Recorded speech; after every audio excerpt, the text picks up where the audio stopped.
I spent the last 25 years perfecting my knife design skills. Last month I threw everything away. I compare it to using a $500 Mont Blanc pen and switching to a $2 Pilot pen. Why would you do that? I'll tell you why in this episode.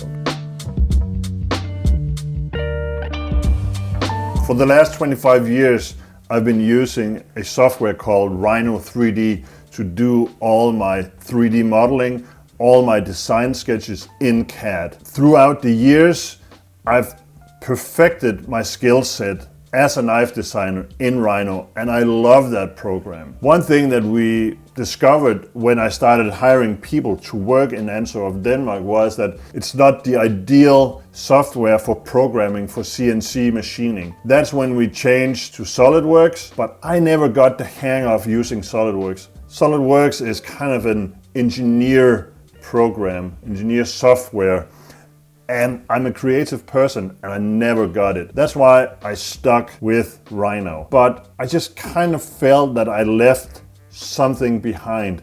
I wasn't having 100% control of every last details with the process that I had, and it frustrated me. So in the past, say, year, I started to consider changing software to Fusion. I heard a lot of great things about Fusion. It seemed to be a bit more intuitive for me to learn, and that was the key element that actually led to me testing it out.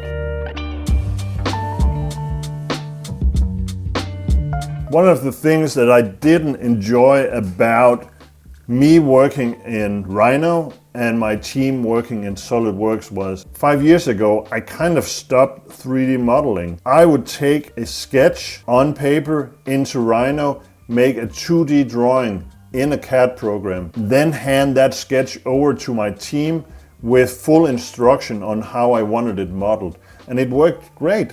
It's a perfect solution, except once it comes to adjusting the finer details, I found myself sitting on the shoulder of my team for hours, just adding small details, changing back and forth. And the way I work, I'm so overly detail focused that I would just drive my team mad. So something had to change. I needed to take back full control of every last detail of the knives that we make here in Anso of Denmark. With inspiration from some of my friends in the industry, TJ Schwartz, Lucas Burnley, I looked very close at Fusion 360, mainly because I could see the benefit that they were getting out of using this software. The Danish sales rep for Fusion 360 is a company called NTI, which incidentally, NTI is a company that started out making drawing tables for architects and engineers, and that gave me such a good stomach feeling about this whole thing. And you may think that is weird. I am weird.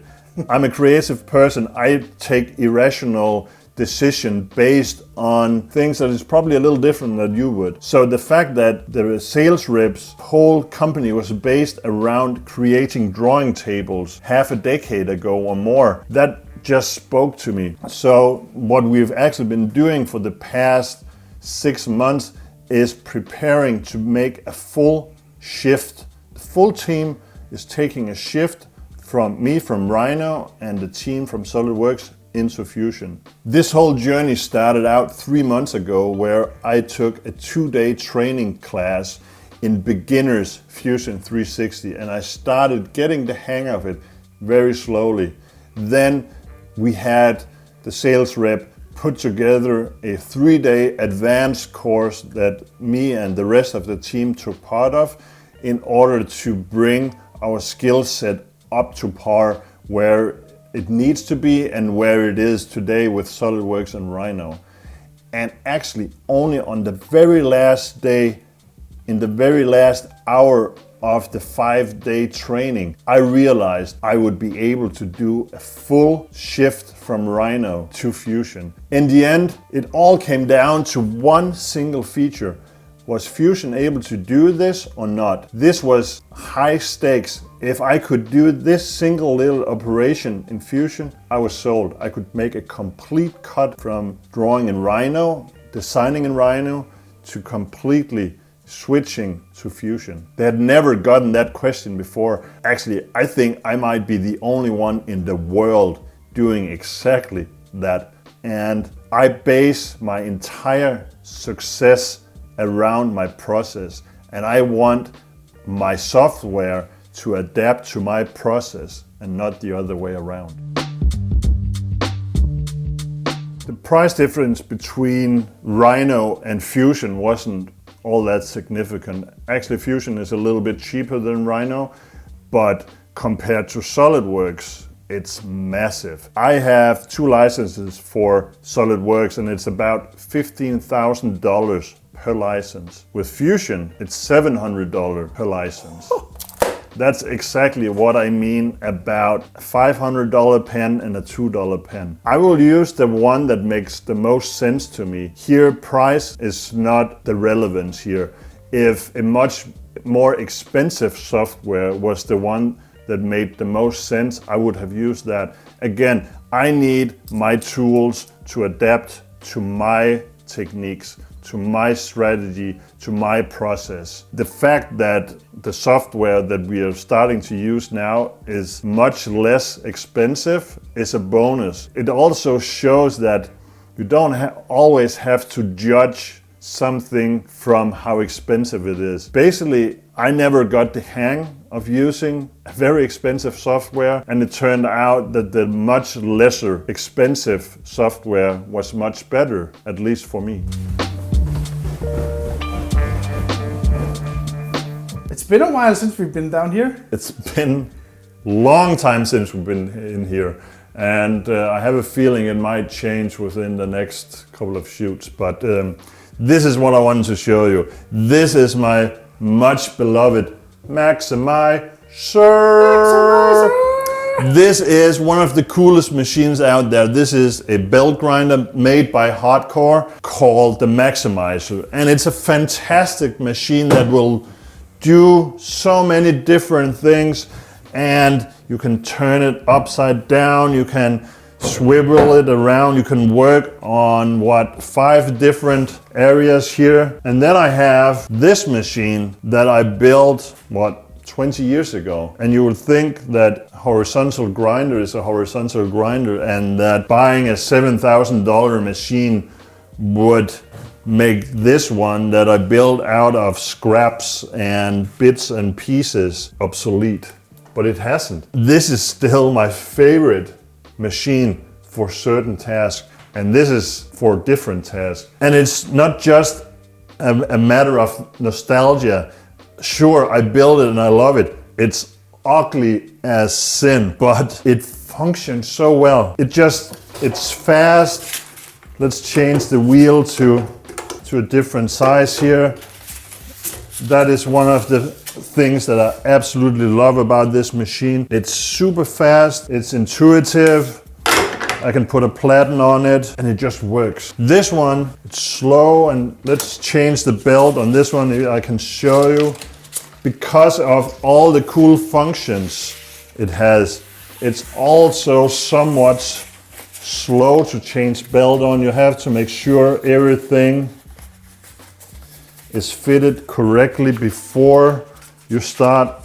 And this alone, the friction of changing belts, that alone has made this machine great, but made it so that I still love this one for certain tasks. And I make the same comparison with some of the other tools around me, software for instance. But if there's any friction, if there's any drag, I will look for other solutions. So what was it about this new software that made it possible for me to take the full-on step, switching from one software to another?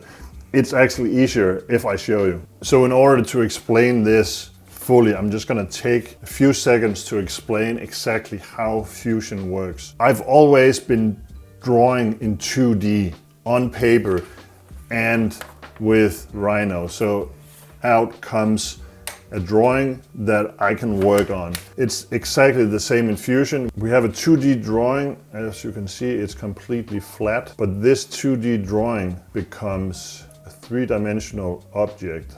In this case, it's a new project I'm working on, the slip joint. If you have been following this channel for a while, you will want to see the next episode where I talk in depth about the slip joint. But for now, it's just to illustrate that you're working with two-dimensional drawings and three-dimensional drawings. And what exactly was the choice that allowed me to pick between Rhino and Fusion? It was something that they had never experienced before. The program needs to fit my creative process.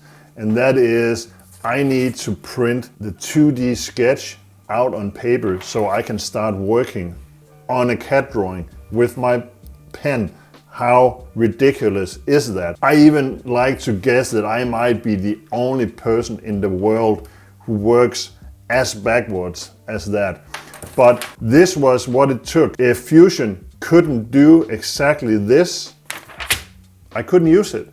Well, I might be able to start the design in Rhino, export the file into Fusion, or even more ridiculous, take a screenshot from Rhino and trace my work in Fusion, only then to be able to make the 3D model. But we managed to figure out how to print from the sketch, and it took two professional Fusion guys several hours to figure this out, but I made them do it. I've only been working professionally with this program for about a month, and I feel like a complete noob. I have actually managed to take a huge step forward in this program. I feel like I'm using it like a professional at this point. I still consider myself a noob because it takes me a long time to get there, but everything is built up around what Fusion call a sketch. Within the sketch, you have different layers. I imported a sketch from Rhino just to get this project started because the full design of the slip joint started in Rhino. So this is actually just a screenshot from Rhino that I put in behind it. Then I started drawing on top of that, and you might be able to see that some of the lines doesn't follow my first sketch completely. But that was due to me actually learning how to draw exactly as we would produce the blade on the CNC machine. Recently, we've switched from flat grinding or flat milling the blade bevel to cup wheel grinding. This is a technique that I learned from Tim Reeve of Chris Reeve's Knives. It's popular called the Boise cup wheel grinding technique. It's a super complicated process to program that into a part, but I was actually able to learn how to do that in Fusion. And by doing so, what I see on the screen, the line that defines the bevel, is exactly how it will look in production. And I find that super fascinating. So by turning on layers, I'm able to actually design the blade in open and closed position. I can remove the blade, I can add the bevel, I can just adjust things. And once I'm satisfied with the design, I will start to model it in 3D. So let's turn on the full model as it is right now.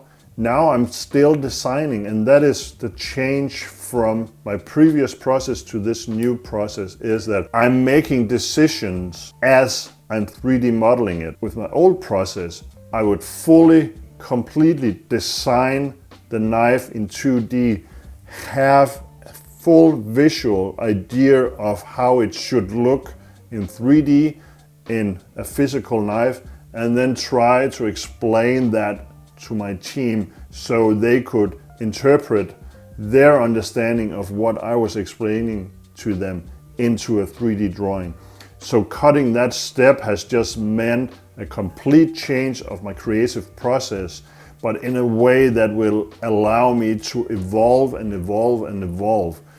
after 25 years of using the same process and now completely changing it up, I don't even know where this will end, but I can only imagine that sky will be the limit for me using this. How do you get to this point? I mean, you've been designing for the past year every morning. How's that been? How's that been for this process?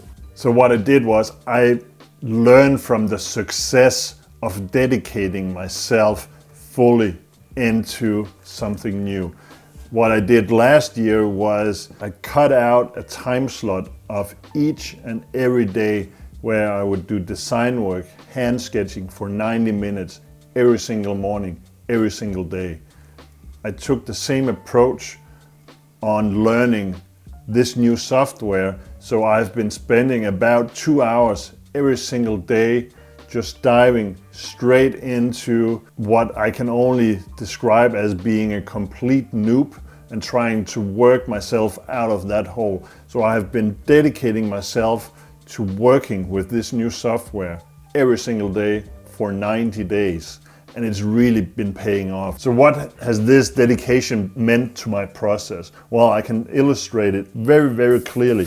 So this is a fairly precise hand-drawn sketch based on the printout of a 2D sketch from Fusion. This is the first rapid prototype made on my new 3D printer for the slip joint project. The gap between those two has just been shortened down to being almost nothing because I work equally well now in 2D, 3D and printed model. And that has just worked wonders for my creative process. Just to emphasize how my brain works, in 2023, I was at Blade Show West. I took a massive road trip to Boise, Idaho and visited the Chris Reeve factory. Tim Reeve was so kind to show me around and he introduced me to cup wheel grinding. It was such an important moment of my career to get introduced to what I actually now consider to be one of the most important techniques that we use in the Anso shop right now. How did you get here before me? We're in the CNC shop. This is the first Haas machine that I bought, the TM1, back in 2010. This is the Haas Super Mini Mill 2. Right now it's actually dedicated only to producing parts for my custom knives. This is the VF2 SS. Right now it's making handles for the Toko. This is the machine where we started out cup wheel grinding. But incidentally, this part of the shop is on the first floor. And we're actually experiencing some vibrations in the floor that actually made the process of cup wheel grinding not ideal. So that was something that we had to consider when placing the new VF2 SS.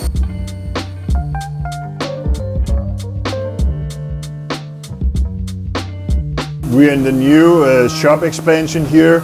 It's still a work in progress because we're just focusing fully on making knives for you guys. So all the details around here just has to wait because we are so busy. So I bought this $75,000 machine with the sole purpose of cup wheel grinding. Right now it's doing some hot mill features on the blades, so we're also using it for other processes. But the main reason to invest in this machine, to expand the shop, to expand our lease with our landlord, was cup wheel grinding. That is a technique that was taught to me by Tim Reeve of Chris Reeve's Knives. And one of the things that I absolutely love about the knife community, this is a community that is so sharing with its knowledge. And that is actually also one of the reasons why I have this channel itself, that is to share knowledge. This is an example of how fast I work around here. I had the general idea, I need another machine. I gave Haas a call and said, well, we have the machine right here for you. And I actually, in that phone call, committed to buying that machine, only then to tell Karina, Karina, I bought another CNC machine. How did you feel about that? Well, she has kind of gotten used to it because, as far as I recall, this has actually been the same procedure for the last 3 CNC machines that I've bought. It's been a phone call and suddenly we have another one coming.